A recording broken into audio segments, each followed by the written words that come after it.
Sí, la veritat que sí. Al final l'equip ha sabut sofrir contra un gran equip que la seva afició ha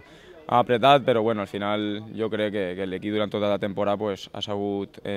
manejar totes aquestes situacions i al final pues, entre el penalti i després he tingut jo la sort de fer el 0-2, pues, la veritat que un bon resultat. Una llàstima que ens hagin fet aquest gol perquè passava ja 4 minuts de l'hora, però bueno, tot el món jo crec que haguera firmat 1-2 fora de casa. Sí, sí, està clar. Nosaltres veníem en la convicció i en la seguretat de que podíem guanyar a aquest equip perquè nosaltres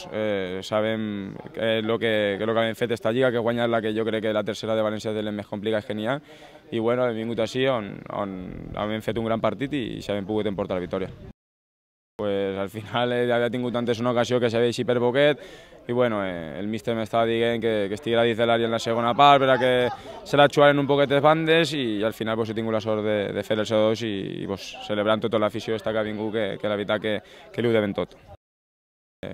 Veure la grada que no sé si n'hi haurien 5 o 6.000 persones i veure 100 persones del Llevant, pues, la veritat que és d'agrair i ara pues, li mano un missatge per a que la setmana que ve vinguen i apoyen i entre tots pues, puguem celebrar l'ascens.